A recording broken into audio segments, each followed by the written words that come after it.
एक ऐसे बच्चे का घोस्ट जो पेड़ पर रहता है, और ऐसा होने का कारण है इसकी अतृप्त इच्छा। और क्या हो जब ये घोस्ट पेड़ से आजाद हो जाए और लोगों को हॉन्ट करने लग जाए।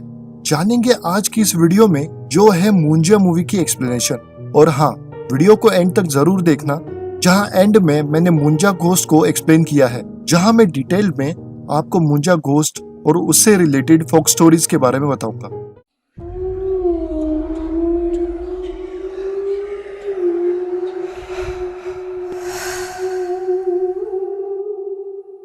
तो कहानी कुछ इस तरह से शुरू होती है, जहां हमें 1952 का समय दिखाया जाता है। अब यहाँ हम एक गांव को देख पाते हैं। आगे हम देखते हैं कि एक बच्चे को उसकी माँ पीट रही होती है। असल में इसने अपनी दोस्त मुन्नी के फियोंसे के खाने में जहर मिलाया था। असल में बात ये थी कि गोटिया मुन्नी से प्यार करता था, जो उससे 7 साल से बड़ी थी। अब गोटिया की जिद थी कि उसे मुन्नी से शादी करनी थी। अब गोटिया की माँ उसका मुंडन यानी कि उपनयन संस्कार करवा देती है। वहीं दूसरी तरफ मुन्नी की शादी भी हो जाती है। अब गोटिया किसी भी हाल में मुन्नी को पाना चाहता था, इसलिए वो अपनी बहन को लेकर चेटुकवाड़ी जाता है, जहाँ वो किसी तरह का काला जादू करने वाला था, जिससे कि वो मुन्नी को हासिल कर सके। असल में वो अपनी बहन की बलि देकर वहाँ के शापित पेड़ को खुश करना चाहता था। अब यहाँ गोटिया की बहन जब रियलाइज करती है कि उसका भाई उसे मारने वाला है, तब वो जैसे तैसे खुद को बचाने की कोशिश करती है। लेकिन इसी झड़प में गोटिया पत्थर पर गिर जाता है, जहाँ उसके सर पर चोट आती है और इसी चोट के कारण उसकी मौत हो जाती है। अब यहाँ मैं आपको बता दूं कि अगर उपनयन संस्कार के 10 दिन के अंदर किसी बच्चे की मौत हो जाती है, तो उस बच्चे की आत्मा मुंजा बन जाती है, जिसे ब्रह्म राक्षस भी कहा जाता है। और इसी वजह से गोटिया की अस्थियां इसी पेड़ के नीचे गाड़ दी जाती है और उसे इस पेड़ से बांध दिया जाता है, ताकि मुंजा की आत्मा किसी और को परेशान ना कर सके। अब यहाँ सीन शिफ्ट होता है, जहाँ कहानी प्रेजेंट में आती है, जहाँ हमें बिट्टू से मिलाया जाता है, जो कि एक डरपोक सा लड़का था। अब यहाँ हम रियलाइज कर पाते हैं कि बिट्टू को उसी पेड़ के विजन्स आते थे और उसे इसके रिलेटेड कुछ वॉइसेस वगैरह भी सुनाई देती थी। वो अपनी माँ के साथ पार्लर में काम करता था। उसे फॉरेन स्टडी करने के लिए जाना था, जिसके लिए उसे स्कॉलरशिप भी मिल रही थी, लेकिन उसकी माँ यानी कि पम्मी उसे खुद से दूर नहीं करना चाहती थी। अब आगे हम बिट्टू की दादी से भी मिल पाते हैं, जो इन दोनों के साथ रहती थी। अब यहाँ हमें बेला से भी मिलाया जाता है, जो कि बिट्टू को ढूंढते हुए उसके घर पहुँचती है। बिट्टू और बेला बचपन से ही दोस्त थे, लेकिन बिट्टू बेला से वन साइडेड लव करता था, पर कभी बता नहीं पाया था। बेला स्टडीज के लिए यूएस चली गई थी, जहाँ उसका एक अमेरिकन बॉयफ्रेंड भी बन गया था, जो उसके साथ वापस आया था। अब इसलिए बिट्टू बेला से दूर भाग रहा था, वो उसे फेस नहीं करना चाहता था। अब यहाँ बिट्टू ने ही बेला को एडवाइस किया था कि यहाँ वो अपनी जुम्बा क्लासेस स्टार्ट कर सकती है, और इसी के लिए बेला ने इनॉग्रेशन पार्टी रखी थी, जिसकी वजह से वो बिट्टू को इनविटेशन देने आई थी। अब आगे हम बिट्टू के कजन को भी मिल पाते हैं, जो कि एक प्रोफेशनल वीडियोग्राफर था। अब बिट्टू उसे पैसे देता है कि वो बेला का जुम्बा क्लास रिकॉर्ड कर सके। अब आगे ये लोग पार्टी में पहुंचते हैं, जहां हम समझ पाते हैं कि असल में पैसे बिट्टू ने खुद के जेब से दिए थे, ना कि बेला से लेकर। अब इनॉग्रेशन पार्टी में बेला का बॉयफ्रेंड बेला को बॉलीवुड सॉन्ग पर डांस करके प्रपोज करता है। अब यहाँ सीन शिफ्ट होता है, जहाँ बिट्टू अपने माँ और दादी के साथ गांव जा रहा था। द रीजन इज कि बिट्टू की कजन की एंगेजमेंट थी। अब यहाँ हम समझ पाते हैं कि गांव का कोई सीक्रेट है, जो पम्मी और दादी बिट्टू से छुपा रहे थे। और लास्ट टाइम ये लोग जब गांव गए थे तो कुछ हुआ था, जो हमें आगे पता चलेगा। गांव में बिट्टू के चाचा बालू काका और पम्मी दोनों की बिल्कुल नहीं बनती थी। अब आगे हम देख पाते हैं कि रुको और बिट्टू बाहर घूमने जाते हैं, जहाँ समुंदर के उस तरफ उसे एक टापू जैसा दिखाई देता है, जिसके बारे में पूछने पर रुको उसे बताती है कि वो चेटुकवाड़ी है और गांव के लोग उस जगह को मनहूस मानते हैं। अब यहाँ बिट्टू रियलाइज करता है कि उसे हमेशा से जो विजन्स वगैरह आते थे वो इसी जगह के थे। अब बिट्टू चेटुकवाड़ी को देखकर बहुत ज्यादा डर जाता है और इसी वजह से ये लोग यहाँ से निकलकर वापस घर जाते हैं। अब घर आने पर वो दोनों देख पाते हैं कि दादी और बालू काका किसी रीजन पर झगड़ रहे थे। असल में बालू काका उस चेटुकवाड़ी की जमीन को बेचना चाहता था, लेकिन दादी उसे मना कर रही थी। अब बहस इतनी बढ़ जाती है कि बालू काका गुस्से में बोल देता है कि उसी पेड़ ने बिट्टू के फादर की जान ली थी और वो जगह मनहूस है। अब बिट्टू, जो आज तक समझ रहा था कि उसके पिता की डेथ एक्सीडेंट में हुई थी, ये सुनकर चौंक जाता है, जिससे उसकी अपनी माँ और दादी से बहस हो जाती है और वो गुस्से में गाड़ी लेकर चेटुकवाड़ी निकल जाता है। अब बिट्टू चेटुकवाड़ी पहुंचता है, जहां उसका सामना मुंजिया से होता है। अब मुंजिया उसे पकड़ लेता है और अपनी पेड़ की शाखाओं से उसे मारने की कोशिश करता है। वहीं दूसरी तरफ सब लोग बिट्टू को ढूंढ रहे थे, जहां उन्हें बिट्टू का स्कूटर चेटुकवाड़ी के पास मिलता है। अब नाइट में सब लोग चेटुकवाड़ी जाने से डर रहे थे, तो अकेली दादी ही उसे बचाने के लिए चेटुकवाड़ी चली जाती है। एंड देन हम रियलाइज कर पाते कि ये दादी असल में उस मुंजा की बहन थी, जिसे मुंजा बलि चढ़ाने वाला था। अब दादी अपने साथ वही स्टिक लेकर आई थी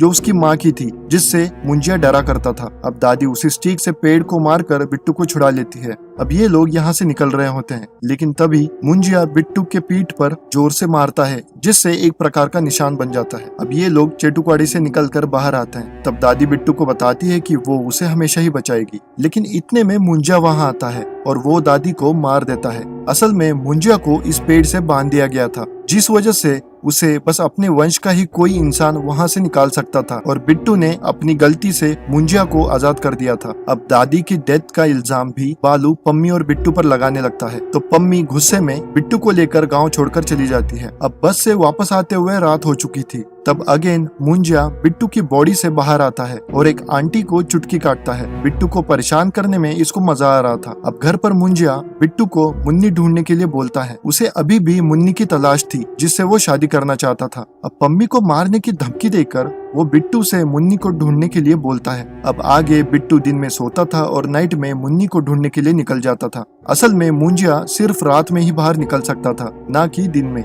अब ये सब देखकर पम्मी को लग रहा था कि बिट्टू कहीं ड्रग्स वगैरह तो लेने नहीं लग गया, तो इस वजह से वो बिट्टू के कजन को उससे बात करने के लिए बुलाती है, जिसका नाम स्पेलबर्ग था।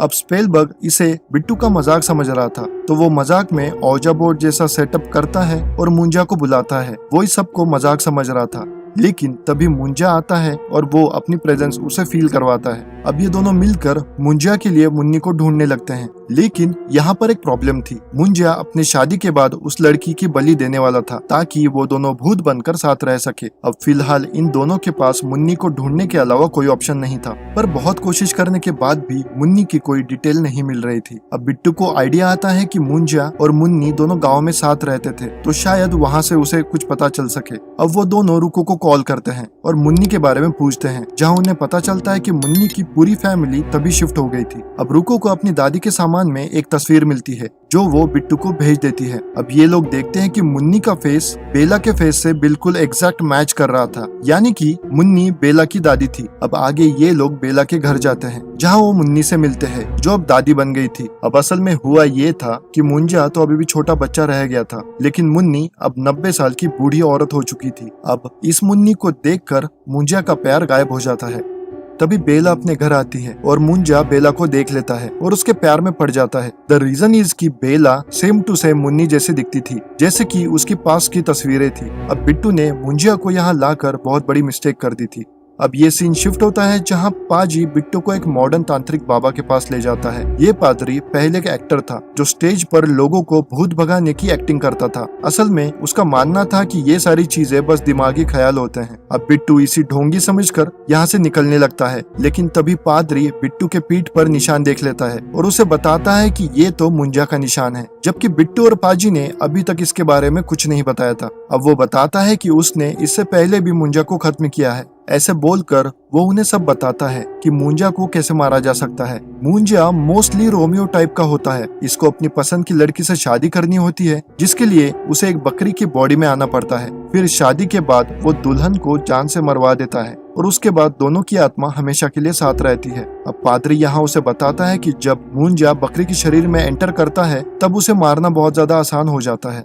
अब ये लोग बेला को सच बताकर तो नहीं ले जा सकते थे, तो वो लोग पोर्टफोलियो के लिए एक एड शूट करने के बहाने बेला को लेकर गांव चले जाते हैं और इनके साथ पम्मी भी थी। अब आगे गांव में एड की शूटिंग हो रही होती है। तब बेला बिट्टू को बताती है कि उसने अपने बॉयफ्रेंड की रिंग वापस कर दी थी, जिसे उसने प्रपोज किया था, क्योंकि वो बेला को उसकी जुम्बा क्लासेस छोड़कर उसके साथ यूएस चलने के लिए बोल रहा था, पर बेला इसके लिए तैयार नहीं थी। अब बेला बस ब्रेकअप करने ही वाली थी, तभी उसका बॉयफ्रेंड वापस आकर सॉरी बोलता है। अब ये लोग गले वगैरह मिल रहे होते हैं और उसी वक्त शाम का समय हो जाता है और मुंजा वहाँ आकर उन्हें देख लेता है। अब ये सब देखकर मुंजा गुस्सा हो जाता है और वो बेला बेला के बॉयफ्रेंड को वहाँ से घसीट कर ले जाता है, जिसमें उसे बहुत ज्यादा चोट आ जाती है। वहीं डॉक्टर वगैरह को लग रहा था कि ये किसी जंगली कुत्ते का काम है। अब ये सब लोग हॉस्पिटल में बैठे होते हैं, तभी मुंजा वहाँ आ जाता है, जिसे बिट्टू स्टोर रूम में ले जाता है। अब ये दोनों बात कर रहे होते हैं, लेकिन तभी बिट्टू की कजन सिस्टर रुको वहाँ आ जाती है और रुको मुंजा को देख सकती थी।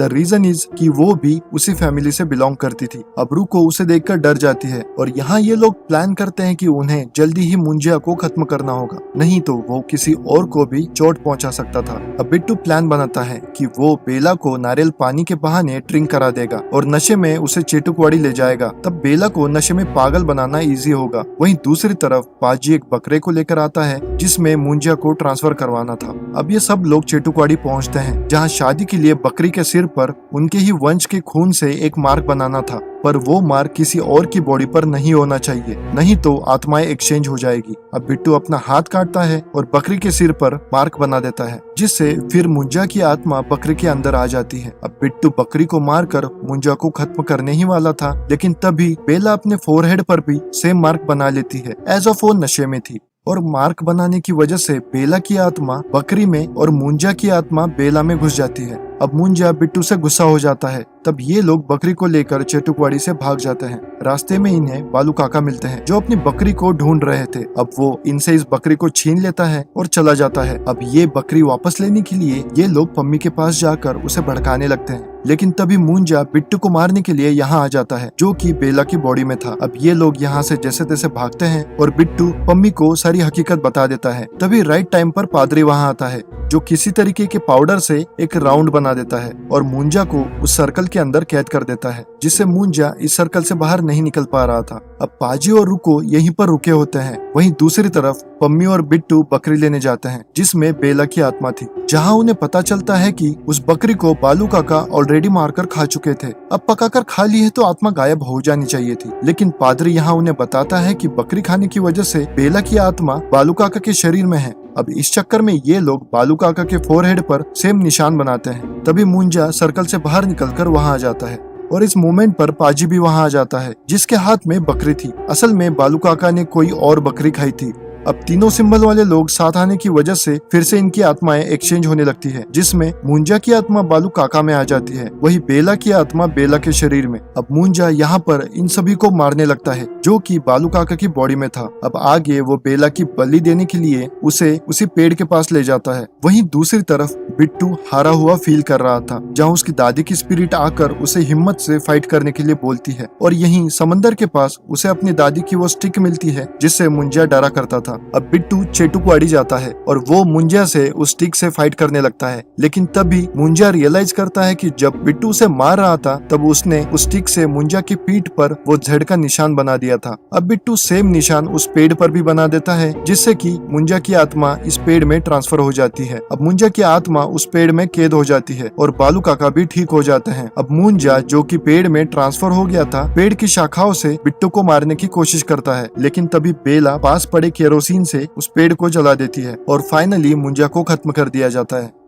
अब आगे कुछ दिनों बाद कुछ लोग यहाँ आते हैं और इस पेड़ को काट देते हैं और इसके पार्ट्स ट्रक में डालकर कहीं ले जा रहे होते हैं। वहीं दूसरी तरफ हम बेला को देख पाते हैं, जो कि यूएस शिफ्ट हो रही। अब बिट्टू वहाँ आता है और फाइनली वो बेला को प्रपोज कर देता है, पर बेला की साइड से बिट्टू सिर्फ उसका अच्छा दोस्त था। अब यहाँ पर ये दोनों एक दूसरे से प्रॉमिस करते हैं कि वो जिंदगी भर अच्छे दोस्त रहेंगे। अब आगे बिट्टू वापस घर आता है, तभी हम मुंजा की आवाज सुन पाते हैं एंड इट मीन्स कि मुंजा फिर से आजाद हो गया था और यहीं पर मूवी खत्म होती है। अब आगे हमें इस मूवी का पोस्ट क्रेडिट सीन दिखाया जाता है, जहां हमें भेड़िया मूवी के लीड भास्कर को दिखाया जाता है, जो कि वरुण धवन है और वो उसके दोस्त जनार्दन के साथ जंगल में था।